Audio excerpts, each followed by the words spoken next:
कितनी सीटों पे आप चुनाव लड़ना चाहते हैं लोकसभा? देखिए, हम अपने सिंबल पे चुनाव लड़ने के लिए जो हमारा विवाद हुआ था, भाजपा के सिंबल पे उस समय हुआ कि हमारे सिंबल पे लड़ी, हम नहीं, हम अपने सिंबल पे मांगेंगे। हम भी मांगेंगे कि भाई लाई जा तो लाई जाए, मिल जाएगा। हम मिल जाए तो सही है, नहीं मिले तब वो सही है। अखिलेश यादव ये कहते हैं आपके बारे में कि आप मौका परस्त हैं, जब जहां देखते हैं वहां पलट जाते हैं, मौसम वैज्ञानिक के तौर पर देख रहे हैं। हम तो उनके साथ भी गए थे। हमारे साथ है बातचीत करने के लिए ओम प्रकाश राजभर। राजभर जी, अभी कुछ ही दिन तो बीते थे जब आपने कहा था कि मायावती को प्रधानमंत्री बनाना चाहिए, समूचे विपक्ष को एकजुट होकर। दलित समाज की वो नेत्री हैं, वो देश का नेतृत्व कर सकती हैं, और अब आप एनडीए में आ गए। अब आप कह रहे हैं कि प्रधानमंत्री नरेंद्र मोदी को दोबारा पीएम बनाना चाहिए। ऐसे इतनी जल्दी विचार कैसे बदल गए? देखिए, हम बार बार कहते रहे, जब विपक्षी एकता की बात आई, बहुजन समाज पार्टी के नेता मायावती जी 13 प्रांतों में उनकी पार्टी का जनाधार है। उत्तर प्रदेश में अकेले 12.5%, अभी 22 का जो प्रमाण है, राष्ट्रीय पार्टी है, और मायावती जी कुशल शासक रही है। विपक्ष में राष्ट्रीय पार्टी में कांग्रेस पार्टी, अब नई राष्ट्रीय पार्टी आम आदमी पार्टी। तो हमारा कहना था कि जब विपक्षी एकता बन रही है तो ये सबको इकट्ठा करो ना। बयान आते हैं कि कांग्रेस के खिलाफ एक मोर्चा बनाओ, मायावती जी को नहीं लेंगे, अकेले लड़ेंगे, ये सब जो बयान आ रहे थे, तो हमसे जब पूछा गया तो मैंने यही सवाल किया कि सबको इकट्ठा करो। और सामान्य वर्ग, पिछड़ा वर्ग बन चुका है देश में। कांसीराम जी की सोच थी कि दलित भी प्रधानमंत्री बने। हम कांसीराम जी के चेला हैं, उसी बात को हम दोहरा रहे। कब बने दलित प्रधानमंत्री, उसके लिए आप कब काम करेंगे? देखिए, हम प्रयास हमारा था कि ये सब लोग इकट्ठा हों, लेकिन इन लोगों की मंशा है, देखिए सारे विपक्ष की मंशा है कि देश में अभी तीसरी बार माननीय नरेंद्र मोदी जी प्रधानमंत्री बने। उदाहरण मैं बता दूं, मुझे आश्चर्य लगता है, हमारी बात लोग मजाक समझते हैं। विपक्ष के लोग बंगलुरु में मीटिंग कर रहे हैं कि विपक्ष को मजबूत किया जाए। कब के लिए? 24 के लिए। दिल्ली में मीटिंग हो रही है, अशोका होटल 5 बजे मीटिंग हो रही है कि तीसरी बार माननीय नरेंद्र मोदी जी को प्रधानमंत्री बनाया जाए। अब दोनों में सोच लीजिए, वो विपक्ष की लड़ाई लड़ रहे हैं, यहाँ सरकार बनाने के लिए फाइनल हो गया है। हुआ 26 लोग पता लग रहा है कि इकट्ठा हो रहे हैं, यहाँ 38 लोग हैं। अगर दोनों लोगों के तर्जुए में तौल देंगे तब वो कहाँ खड़े होंगे वो लोग। वो ये कह रहे हैं कि हम मोदी को हराने के लिए एक हो रहे हैं। गलत सोच है। जब सत्ता में लोग थे, अगर उनके साथ रहने वाले लोगों को, हम यूपी से आते हैं, कांग्रेस भी यूपी में सत्ता कर चुकी, बसपा भी कर चुकी, सपा भी कर चुकी, बीजेपी कर रही है।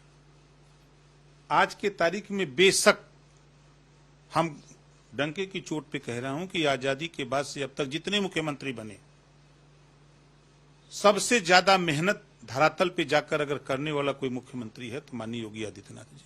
फिर आप 22 का चुनाव समाजवादी पार्टी के साथ क्यों लड़ गए? 19 में क्यों साथ छोड़ गए बीजेपी का? कुछ चीजें थी, हमारी बात नहीं बनी, कुछ मुद्दे थे समाज के, वो नहीं लागू हो पाया था, जिसको लेकर के आज अभी 14 तारीख को हाई कोर्ट ने आदेश दिया कि भर राजभर जाति को 2 माह के अंदर उत्तर प्रदेश सरकार प्रस्ताव अनुसूचित जनजाति में शामिल करने का केंद्र को भेजे।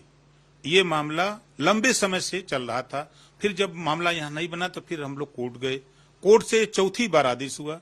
बीच में फिर हमारी बात माननीय मुख्यमंत्री जी से हुई, माननीय गृह मंत्री जी से भी हुई, तो अभी जैसे ही आदेश आया तो इस पे भी चर्चा हुई, तो सहमति लोगों ने जताया कि नहीं, आपकी जो चाहत थी वो चाहत जायज थी, कोर्ट ने भी कह दिया है, तो हम लोग भी। इतने लोगों ने स्वागत किया ओम प्रकाश राजभर का बीजेपी में आने का, अमित शाह, जेपी नड्डा, भूपेंद्र सिंह, योगी आदित्यनाथ का ट्वीट नहीं आया। कुछ नाराजगी रह गई है क्या? अभी कुछ आपने कुछ कड़े शब्दों का प्रयोग कर दिया था क्या चुनाव में? नहीं, माननीय मुख्यमंत्री उत्तर प्रदेश के निर्देश पर हम आए थे, ये वो बात है। स्वागत। बता तो रहा हूं कि उनके निर्देश पर उन्होंने कहा कि जाओ बात करके फाइनल करो, अब फाइनल करके जल्दी हम लोग मिलकर बात आगे बढ़ाएं। क्या बात आगे बढ़ाएंगे? मंत्री बनेंगे आप? अच्छा ये बताइए कि आपको भी बनाया जाए तो आप नहीं बनेंगे? मैं तो नहीं बनूंगा, आप बनेंगे? नहीं, अब बनाया, कौन नहीं चाहता कि न बने। मतलब ये है कि मंत्री भी बनेंगे, और जिस एक सीट को लेकर 2019 में आपका पेच फंस गया था, घोसी की लोकसभा सीट आप मांग रहे थे, पार्टी ने देने से मना कर दिया था, तब आप छोड़ के चले गए थे। क्या इस बार आपका वहां से उम्मीदवार भी होगा? कुछ सीटों को लेकर भी बातचीत हुई है लोकसभा की? नहीं, आज बातचीत देखिए, आज सभी दल के लोग इकट्ठा हो रहे हैं। आज तो हमको नहीं उम्मीद है कि इन सब बिंदुओं पर बात हो। वैसे बातचीत हुई है और उस पे जैसे हमारी जो माननीय अमित शाह जी से बात हुई, तो ये हुआ कि सारी चीजें हम लोगों की जो थी वो बातचीत कि हम लोग प्रधानमंत्री जी रहेंगे, आप रहेंगे, हम सब लोग बैठ करके तय कर लेंगे, कोई विवाद नहीं होगा। हमको आपकी जरूरत है और हमको उनकी जरूरत, दोनों को जरूरत है, तो दोनों की जरूरत में फिर कहाँ दिक्कत है।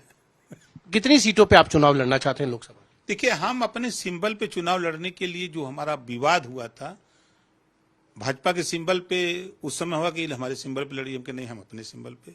हम एक सामाजिक न्याय समिति की रिपोर्ट लागू करने के लिए, चूंकि माननीय योगी आदित्यनाथ जी के नेतृत्व में ही वो राघवेंद्र सिंह जी के नेतृत्व में कमेटी बनी थी, रिपोर्ट भी आ गई जो 27% आरक्षण के बंटवारे की, सामाजिक न्याय की। कितनी सीटें लोकसभा की मांग रहे हैं? अब बैठे तब ना। चलिए, एक सवाल ये है, क्योंकि मऊ कैंट की सीट खाली हुई है, घोसी की, वहां से क्या आपके बेटे अब अरविंद वहां से चुनाव लड़ेंगे? दावा तो आप ही की पार्टी का भी। नहीं, हमारी पार्टी का नहीं, समाजवादी पार्टी की सीट है और समाजवादी पार्टी जीती है और मांगेंगे। हम भी मांगेंगे, भाई लाई जाए तो लाई जाए। मिल जाएगा? अब मिल जाए तो सही है, नहीं मिले तब वो सही है। अखिलेश यादव ये कहते हैं आपके बारे में कि आप मौका परस्त हैं, जब जहां देखते हैं वहां पलट जाते हैं, मौसम वैज्ञानिक के तौर पर देख रहे हैं। हम तो उनके साथ भी गए थे और मैं उनको नेता मान करके मुख्यमंत्री बनाने की बात कर रहा था, लेकिन सबसे बड़ा धोखा उन्होंने मेरे साथ किया।